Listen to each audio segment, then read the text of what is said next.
दोस्तों, आज हम बात करेंगे एक ऐसी वीरांगना की जिसने अपनी तलवार से न सिर्फ दुश्मनों का सामना किया बल्कि इतिहास के पन्नों पर अमरता लिख दी। वह थी रानी लक्ष्मीबाई, झांसी की रानी। उनकी कहानी सिर्फ एक कहानी नहीं बल्कि एक ज्वाला है जो हर भारतीय के दिल में देशभक्ति की आग जलाती है।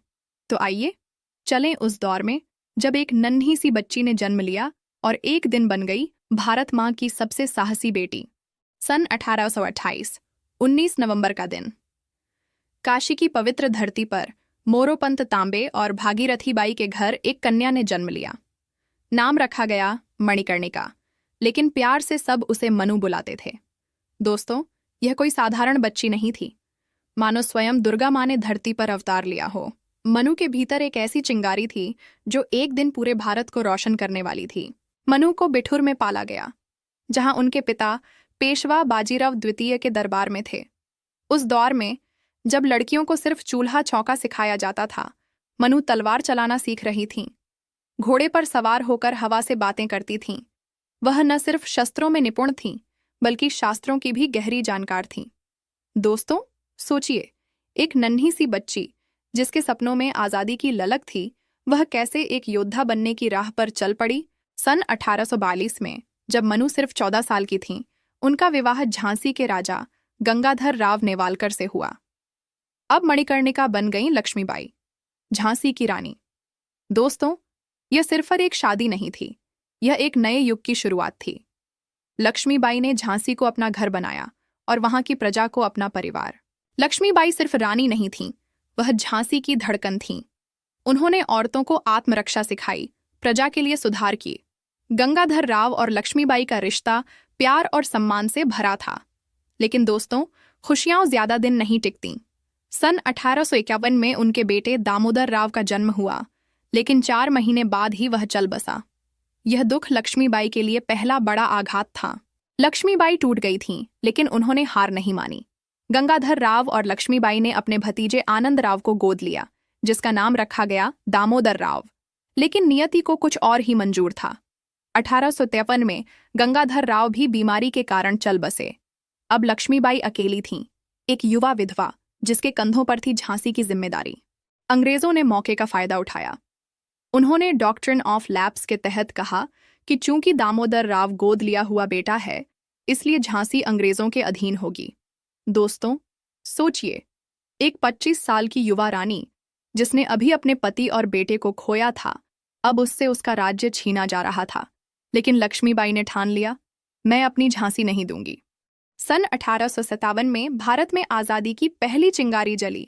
मेरठ से शुरू हुआ विद्रोह पूरे देश में फैल गया। झांसी में भी सिपाहियों ने बगावत कर दी। लक्ष्मीबाई ने इस मौके को देखा और अपनी सेना को एकजुट किया। दोस्तों, ये वही पल था जब रानी लक्ष्मीबाई एक रानी से योद्धा बन गईं। सोचिए, एक माँ जिसने अपने बेटे को पीठ पर बांधा और तलवार हाथ में लेकर अंग्रेजों से लोहा लिया। लक्ष्मीबाई ने झांसी के किले की रक्षा के लिए दिन रात युद्ध किया।